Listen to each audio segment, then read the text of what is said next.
በምስራቅ ኢትዮጵያ በሐረርጌ ምድር ደመናትን ተንተርሶ የሚታይ አንድ ታላቅ ተራራ አለ።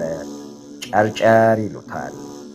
በዚህ ተራራ ጫፍ ላይ ደግሞ የሰው ልጅ ጥበብና የመለኮት ረድኤት የተገናኙበት የአሰቦት ደብረ ገነት ቅድስት ሥላሴ ገዳም ይገኛል። ዛሬ ወደዚህ ቅዱስ ስፍራ በታሪክ መነጽር እንጓዛለን።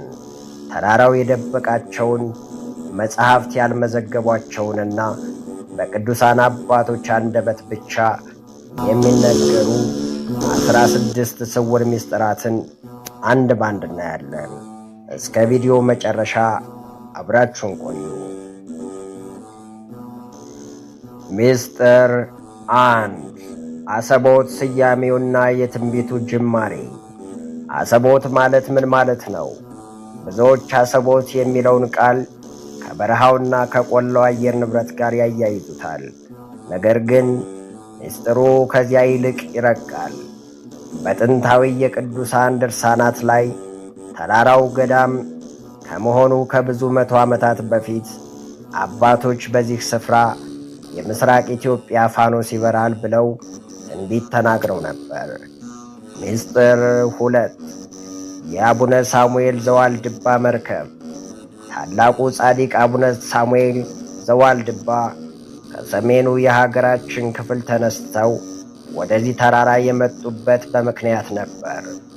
አባቶች እንደሚሉት ተራራው በመንፈሳዊ ዓይን ሲታይ የኖህ መርከብን ይመስላል። ጻድቁ በዚህ ተራራ ላይ ሆነው ለኢትዮጵያና ለዓለም ሲጸልዩ ተራራው የደህንነት መርከብ ሆኖ ታያቸው። ዛሬም ድረስ በገዳሙ ዙሪያ የሚገኙ ድንጋዮች የመርከብ ቅርጽ ይዘው መገኘታቸው አንዱ አስገራሚ ሐቅ ነው። ምስጢር 3 ስውር ዋሻዎችና የጥንት መሸሸጊያዎች። የአሰቦት ተራራ ላይን የማይታዩ ነገር ግን በመቶዎች የሚቆጠሩ ሰዎችን መያዝ የሚችሉ ስውር ዋሻዎች አሉት። እነዚህ ዋሻዎች በ16ኛው ክፍለ ዘመን በግራኝ አህመድ ወረራ ወቅት ታላላቅ የቤተ ክርስቲያን ንዋየ ቅድሳትና የወርቅ መስቀሎች ተደብቀውባቸዋል። እስካሁንም ድረስ የታሸጉና ቁልፋቸው በጸሎት ብቻ የሚከፈት ዋሻዎች እንዳሉ ይነገራል። ምስጢር 4 የማይታረሰው የቅዱሳን አዝመራ። በገዳሙ ቅጥር ግቢ ውስጥ አንድ ልዩ ቦታ አለ። መነኮሳቱ ሳይዘሩትና ሳይንከባከቡት የሚበቅሉ አዝመራዎችና ፍራፍሬዎች አሉ። ይህ በረከተ አበው ይባላል። ተፈጥሮ ለቅዱሳን የታዘዘችበት አንበጣና ተባይ የማይነካው ይህ አዝመራ ለገዳሙ መነኮሳት የዓመት ምግብ የሚሆንበት ምስጢር እጅግ ይገርማል። ምስጢር 5 የሰማዕቱ አቡነ ሚካኤል ደም። አሰቦት የድል ብቻ ሳይሆን የመሥዋዕትነትም ስፍራ ነው። በታሪክ ውስጥ ገዳሙን ለማጥፋት የመጡ ወራሪዎችን ለመመከት ሲሉ የታረዱ መነኮሳት ደም የፈሰሰበት ቋጥኝ ዛሬም ድረስ ምልክቱ አይጠፋም ይባላል። የአቡነ ሚካኤል ተጋድሎ ለገዳሙ ሕልውና መሠረት ሆኗል። ምስጢር 6 ከቋጥኝ የሚፈልቀው ፈለገ ጥበብ። በገዳሙ ጫፍ ላይ ምንም ምንጭ በሌለበት ድንጋይ ስር የሚፈልቅ ጠበል አለ።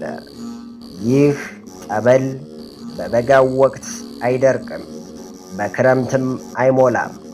ጠበሉን የሚቀዱ መነኮሳት እንደሚሉት ግን ውሃው እንደ ሰውየው የእምነት መጠን ይበዛል ወይም ያንሳል። ይህ ለብዙዎች ፈውስ የሆነው የምስጢር ጠበል ነው። ምስጢር 7 የአራዊቱና የባህታውያኑ ቃል ኪዳን። በአሰቦት ጫካ ውስጥ ያሉ ነብሮችና ጅቦች ከመነኮሳቱ ጋር አብረው ይኖራሉ። ባህታውያኑ በሌሊት ሲጸልዩ አራዊቱ በዙሪያቸው ቆመው ይጠብቋቸዋል። አራዊት ለጻድቃን ይገዛሉ የሚለው ቃል በተግባር የሚታይበት ስውር ሐቅ ይህ ነው። ምስጢር 8 ስውራን አባቶችና ድምፀ መላእክት። በአሰቦት ደብረ ገነት ተራራ ላይ በዓይን የማይታዩ ነገር ግን በበረሃውና በዋሻው ውስጥ በጾምና በጸሎት የሚኖሩ ስውራን አባቶች እንዳሉ ይነገራል። እነዚህ ቅዱሳን ለአካባቢው መነኮሳት አልፎ አልፎ በብርሃን መልክ ይገለጣሉ። አንዳንዴም ሌሊት በቤተ ክርስቲያኑ ውስጥ ሰው በሌለበት ሰዓት እጅግ የሚመስጥ የቅዳሴና የዝማሬ ድምፅ ይሰማል። ይህ ድምፀ መላእክት ወይም የስውራን አባቶች ምስጋና ተራራውን እንደሚጠብቀው ይታመናል። ምስጢር 9 የጥንታውያን መጻሕፍትና የብራና ምስጢር።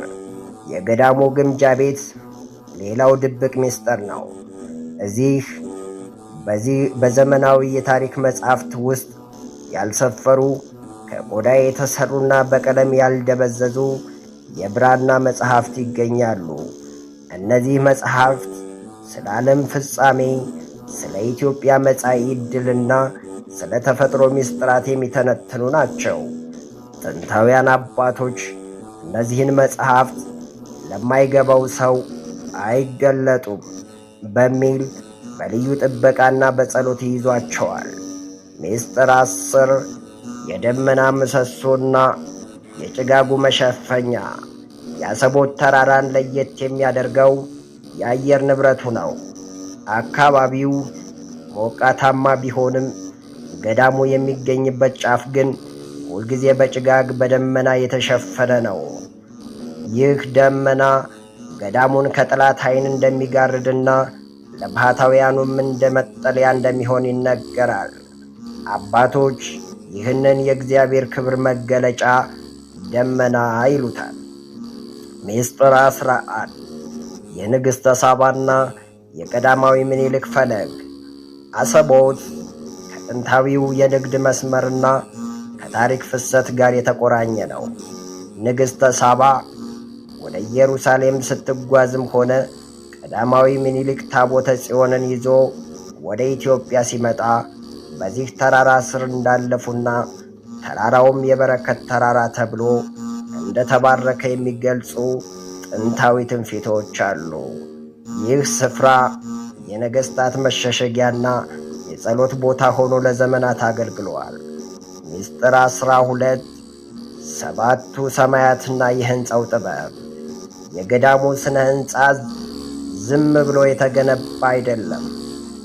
የቤተ ክርስቲያኑ አቀማመጥ፣ የደጃፎቹ ብዛትና የመቅደሱ ስፋት ከሰባቱ ሰማያትና ከመንፈሳዊ ምስጢራት ጋር የተቆራኘ ነው። እያንዳንዱ ድንጋይ የተቀመጠው ለጸሎትና በስግደት ሲሆን ሕንፃው ለራሱ የመላእክት እጅ አለበት ተብሎ ይታመናል። ምስጢር 13 የወፍ ዘርና የመንፈሳዊ ዜማ ምስጢር። በአሰቦት ጫካ ውስጥ የሚገኙ ወፎች ዜማ ለየት ያለ ነው። መነኮሳቱ እንደሚሉት እነዚህ ወፎች ጎህ ሲቀድና ፀሐይ ስትጠልቅ የሚያሰሙት ድምፅ ከቅዱስ ያሬድ መዓልትና ሌሊት ዜማ ጋር ይገጥማል። ተፈጥሮ ራሷ ፈጣሪዋን የምታመሰግንበትና ለገዳሙ ድምቀት የምትሆንበት ስውር ጥበብ እጅግ አስገራሚ ነው። ምስጢር 14 የጨርጨር ተራራ የኦክስጅን ማማ። ከመንፈሳዊው ባሻገር አሰቦት ለምስራቅ ኢትዮጵያ የተፈጥሮ ሳንባ ነው። በዙሪያው ያሉት አካባቢዎች በድርቅና በሙቀት ሲጠቁ፣ የአሰቦት ደን ግን ሁልጊዜም አረንጓዴ ነው። ይህ ደን የብዙ ብርቅዬ እጽዋትና እንስሳት መገኛ ሲሆን በሳይንሳዊ መንገድ ሲታይ አካባቢውን ከመሸርሸርና ከብርሃንማነት የሚጠብቅ የተፈጥሮ ጋሻ ነው። ምስጢር 15 በቃል ኪዳን የታጠረው ክልል። የአሰቦት ገዳም ክልል የተከለከለ ወይም ቅዱስ ተብሎ የታጠረ ነው። በዚህ ክልል ውስጥ ዛፍ መቁረጥ፣ እንስሳ ማደን ወይም ክፉ መናገር ፍጹም የተከለከለ ነው። ይህንን ቃል ኪዳን የሚጥሱ ሰዎች በተፈጥሮ ታምራት ተግሳጽ እንደሚደርሳቸውና ገዳሙ ራሱን በራሱ እንደሚጠብቅ የሚነገሩ በመቶዎች የሚቆጠሩ እውነተኛ ታሪኮች አሉ። ሚስጥር 16 እና የመጨረሻው የአሰቦት ትንቢትና የኢትዮጵያ ትንሣኤ። በመጨረሻም የአሰቦት አባቶች ስለ ሀገራችን ኢትዮጵያ የሚናገሩት አንድ ታላቅ ምስጢር አለ። ኢትዮጵያ ስትጨነቅ ከአሰቦት የሚነሳው የጸሎት ጭስ ዓለምን ይታደጋል ይላሉ። ይህ ገዳም የጸሎት ምሰሶ፣ የሀገር መከታ ሆኖ እስከ ዓለም ፍጻሜ እንደሚቆይ ይታመናል። የስውር ምስጢራችን ማጠቃለያ አሰቦት ደብረገነት የታሪክ ማህደር፣ የቅዱሳን መጠለያና የተሰወሩ ሐቆች መገኛ። ይህንን ታላቅ ገዳም ማወቅ ሀገርንና ማንነትን ማወቅ ነው። ዛሬ የቃኘናቸው 16 ምስጢራት የባህር ጠብታ ያህል ናቸው። ገዳሙን ሄዶ መሳለም ግን የዓይን ምስክርነትን ይሰጣል። ለዛሬው የነበረን ቆይታ እዚህ ላይ ያበቃል። እንዲህ አይነት ዓለም በውል የማያውቃቸው እውነታዎች እንዲደርሷችሁ ላይክ በማድረግ በታሪኩ ላይ ያላችሁን አስተያየት በኮሜንት አስፍሩልኝ። ስለ ቅዱሱ ስፍራ የምታውቁት አንዳንድ አስገራሚ እውነታዎች ካሉም በኮሜንት አጋሩ። ለሌሎች ሼር በማድረግ ገና ያልተነገሩ ምስጢራትን ይዘን ስንመጣ ደግሞ እንዲደርሷችሁ ሰብስክራይብ በማድረግ ቤተሰብ ሆኑ። ክቡራን ተመልካቾቻችን ዛሬ የተመለከትናቸው 16ቱ ስውር ሐቆች የአሰቦት ገዳምን ድብቅ ምስጢራት ጥቂቱን ብቻ የሚገልጹ ናቸው። በቀጣይ ወሳኝ ቪዲዮ እስከምንገናኝ ድረስ ሰላምና ጤና ከሁላችን ጋር ይሁን። ኢትዮጵያ ለዘላለም ትኑር።